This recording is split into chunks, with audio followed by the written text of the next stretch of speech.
बिस्मिल्लाहिर्रहमानिर्रहीम नहमदुहु व नुसल्ली अला मुहम्मद रसूलुल्लाह करीम।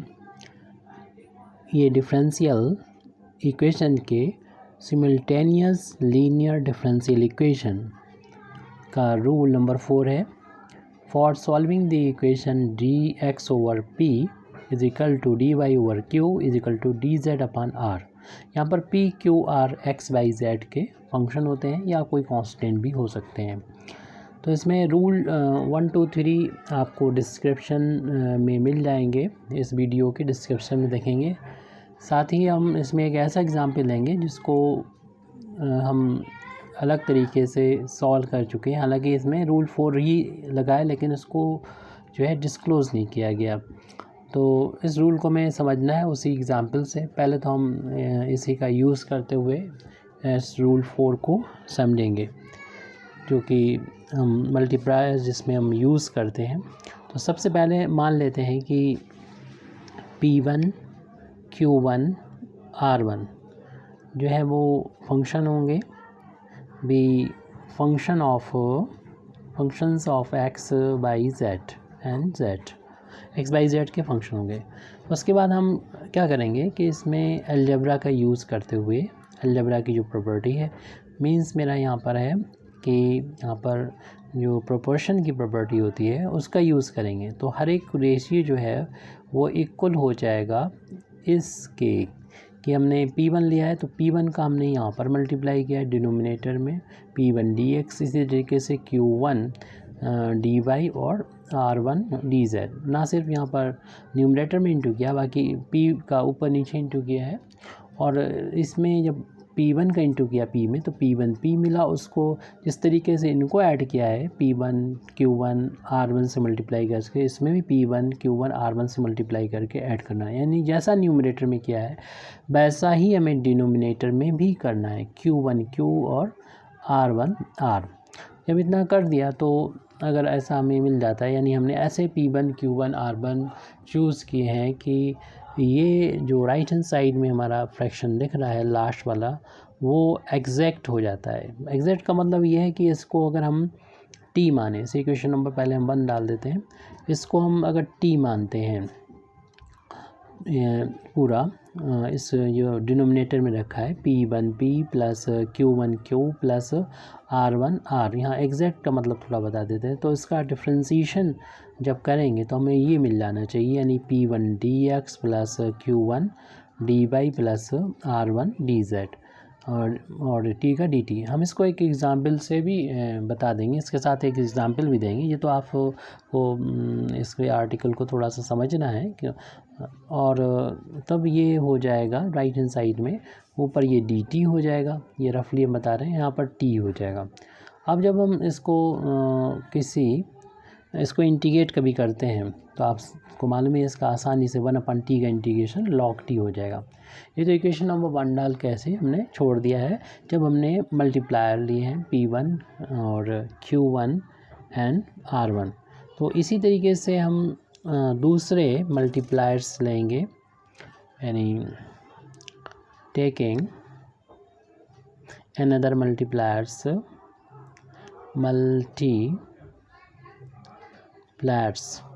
ये से मल्टीप्लाई किया जाएगा, वो है P2 Q2 और R2।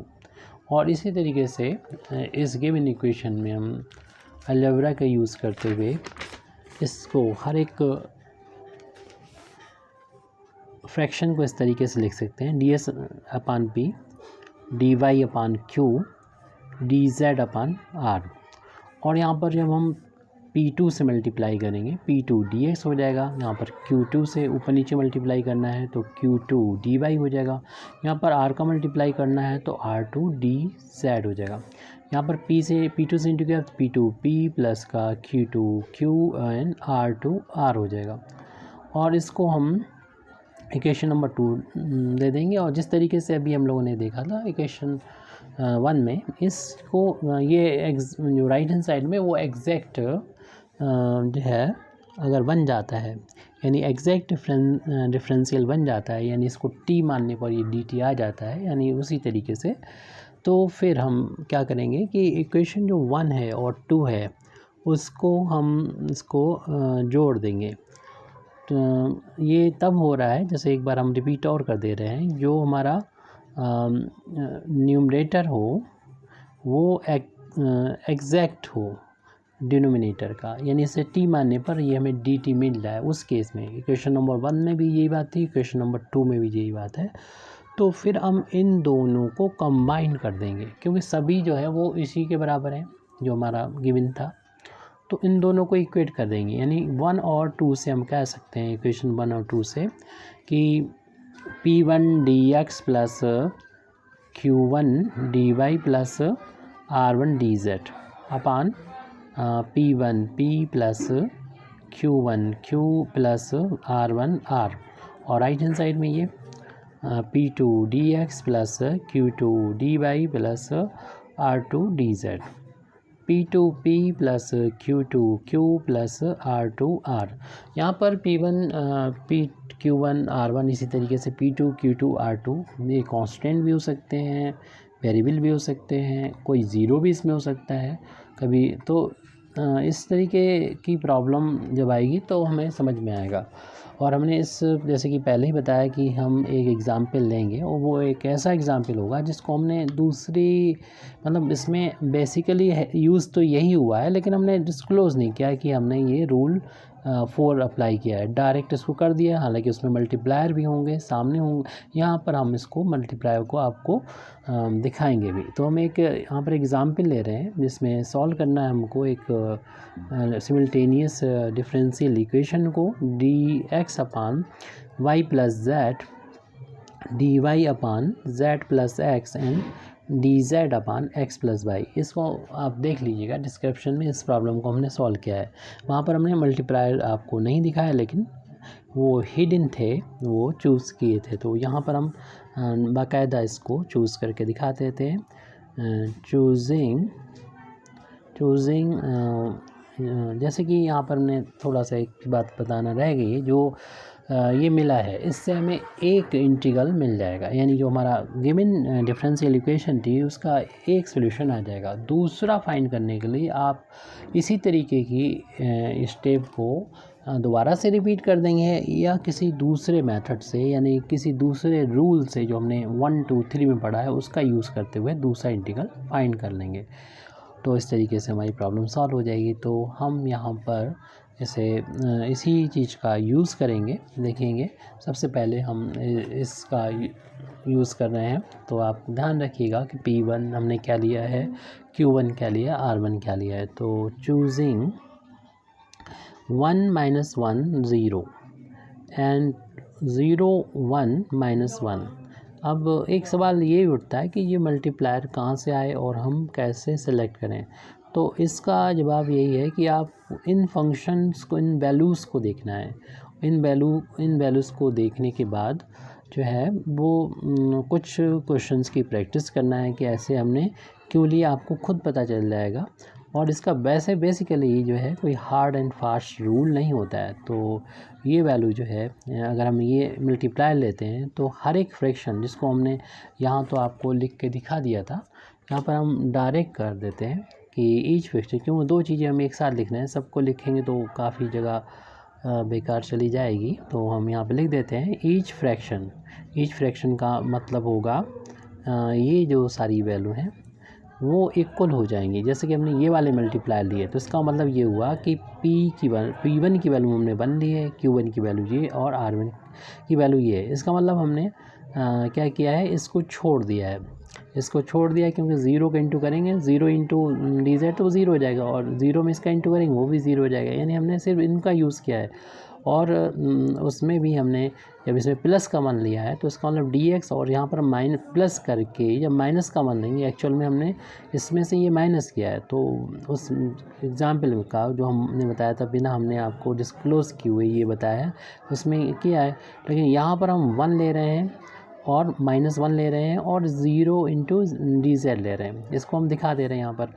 तो आप डायरेक्ट ऐसे भी कर सकते हैं, ये प्रैक्टिस हो जाएगी तो आप उस तरीके से भी कर लेंगे। तो 1 से मल्टीप्लाई किया तो 1 टाइम्स y प्लस जेड है, और ये माइनस हो जाएगा 1 इंटू जेड प्लस एक्स, और फिर यहाँ पर 0।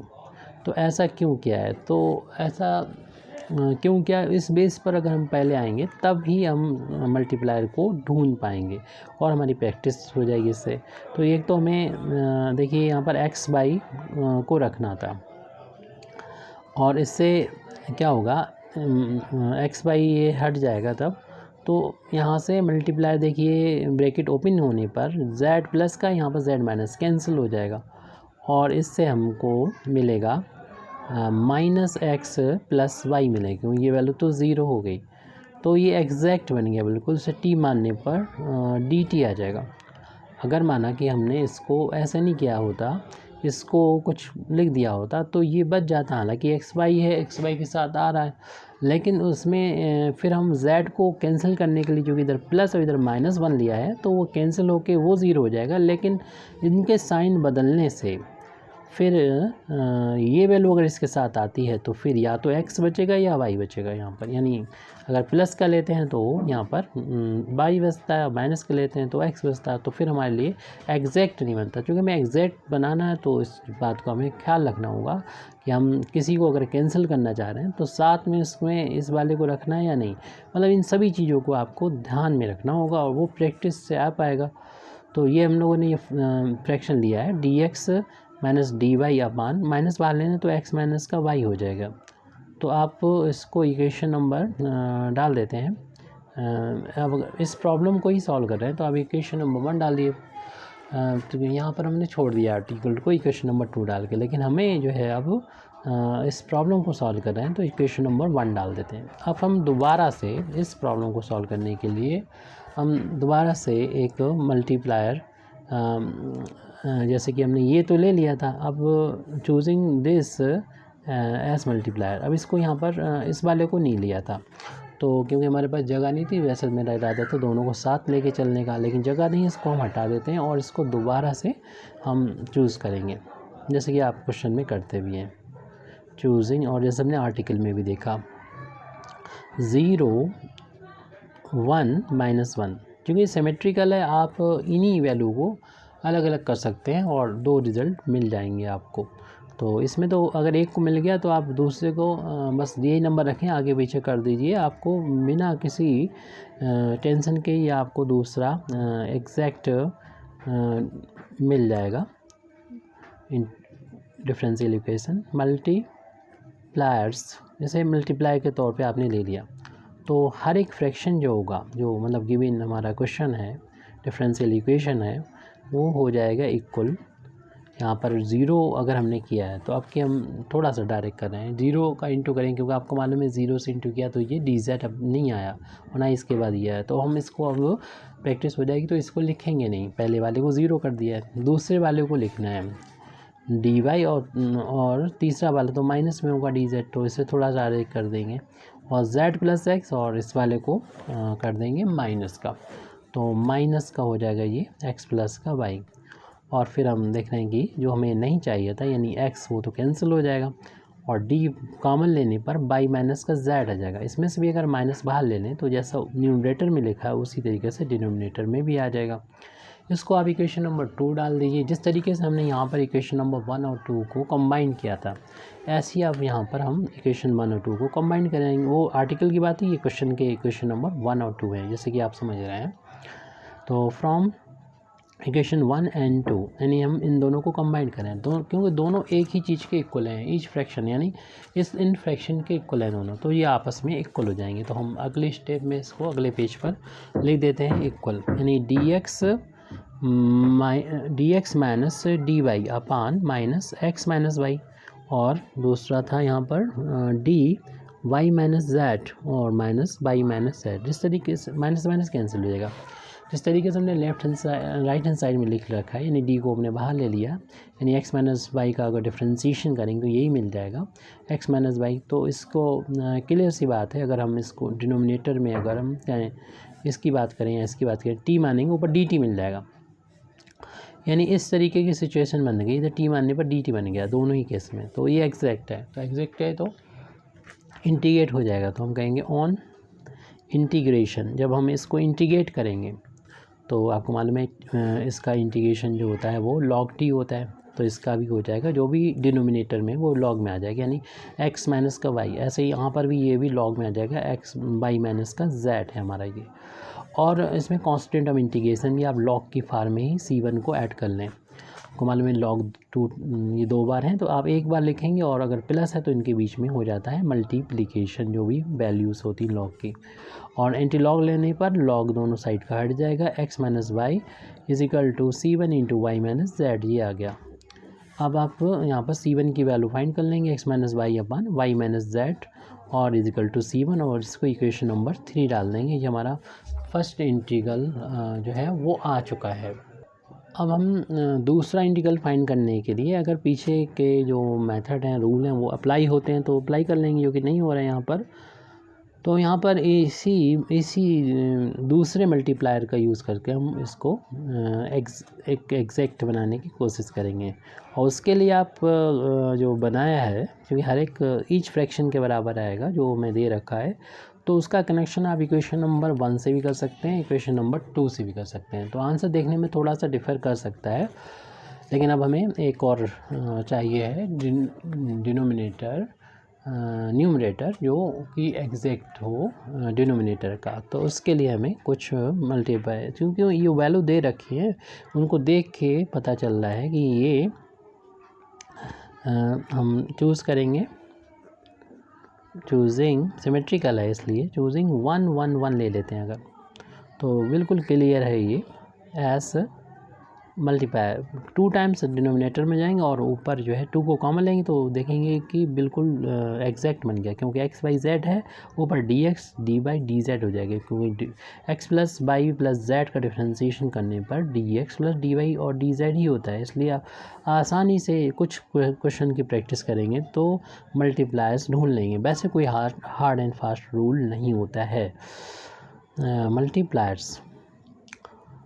तो ईच फ्रैक्शन जो होगा वो हो जाएगा इक्वल, ईच फ्रैक्शन इक्वल हो जाएगा, यानी हम इसमें 1 का ऊपर नीचे मल्टीप्लाई करेंगे, ऊपर नीचे ऐसे सभी में, यानी 1 times dx 1 times dy 1 times dz। ऐसे ही डिनोमिनेटर में भी 1 टाइम्स y प्लस जेड। 1 को लिखना ज़रूरी नहीं है, आप डायरेक्ट भी कर सकते हैं क्वेश्चन को, हमें तो बस आर्टिकल का थोड़ा सा हिंट देना था इसमें।